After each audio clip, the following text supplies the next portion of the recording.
Hello, I'm Julia Hankins. I'm a children's wellbeing consultant. I'm the founder of Wellbeing Adventurers, and I spend most of my time in schools, either teaching and delivering wellbeing workshops in my business, Wellbeing Adventurers, or delivering training for staff to help them support children and their wellbeing.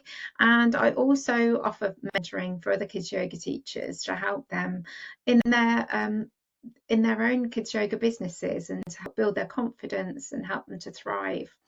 So welcome to this workshop series, which is a little mini series of 4 videos all about the subject of kids yoga for PE. So this is when you're delivering yoga for part of a sports day, for example, or part of an activity week or a wellness week, something like that, where the focus is on is on PE, although this video might be useful for any sort of wellbeing day in general. And so this video is all about how to organise the day. So you've been asked by a school to go in and deliver a day of workshops or some workshops for the school. And in my previous videos, I talked about why you might want to do that, what the benefits are for you, for the school and for the children, and why I believe it's important that we do.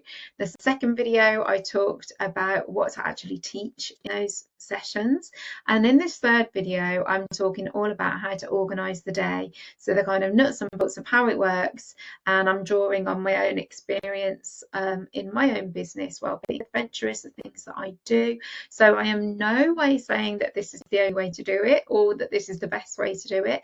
I'm just sharing what I've learned in my own business, in my own experience of doing this, in case this is new for you or in case you're just intrigued in knowing how I do it. So you may also find the video called Wonderful Wellbeing Days. You might find that useful too, because that's in a similar vein, talking about a whole series of workshops being delivered in one day. And so I give some tips there too. But something that works really well for me is offering a whole day of workshops for a school so that all children can experience it. So this could be a one-off one day in a small school, or it could be a series of days, or it could be a half day. But the idea is I stay in one place and the children come to me on some sort of rota, some sort of timetable, and they come and I deliver to them, and then I teach class after class after class, and I can teach up to 10.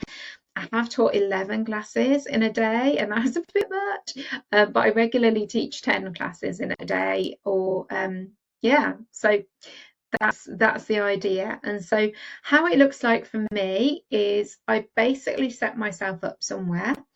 Usually it's in a hall, although I have also been outside and I have also been in a teepee, which is a really cool experience. So I really enjoyed that. And so I set up my area, I set up my mats and all of my resources, and then each class comes to me for a lesson. And the duration of the lesson really varies from 20 minutes to an hour. So obviously, well, to me it's obvious, it might not be obvious. My 20-minute sessions are for the younger children and my hour sessions will be for the older children. But it really depends on the developmental stage of the children, and it depends on how much time the school have allotted or given you, and it depends on how many classes they've got and what the school are asking for. As I talked about last week, the school is the clients, and so really what you're delivering has to work for them. And so so either the school or I create a timetable, and it's based on the school timings. Keep it really simple. It can be really tempting to really have loads and loads of stuff with you, and there's nothing wrong with that, but I have found when I've done that I got really overwhelmed. And so keep some elements of the lessons the same. I personally teach different lessons, not to every single year group. If it's a one-off day, I tend to teach the same for foundation. So reception and nursery would have the same, if not a similar lesson.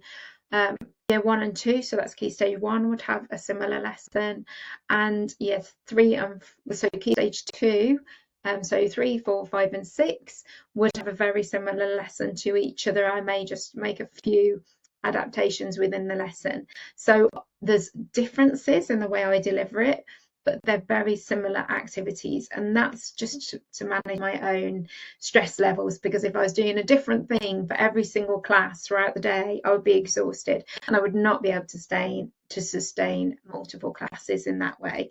So yeah, adapt your plan slightly and give tweaks and slightly different things to make it match the developmental stage that the children are at, but keep some elements the same. That's a tip that I find useful.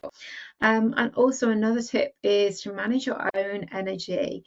So it can be really tiring when you're teaching multiple classes within a day, and I find that I manage my own energy by joining in with the breathing practices when I'm delivering them, and really trying to stay in my own body, by perhaps not joining in with all of the physical aspects and handing some over to the children to be a leader and things like that. That can help, so that I'm not like constantly moving through the whole day, because that's very exhausting. Making sure that I've got enough snacks and enough drinks, and at the break times I completely have a break. And so that sometimes that is having a little yoga nidra or meditation in my car, and sometimes have a little nap in my car, actually, it has been known. And so yeah, those are my tips for how to organize the day.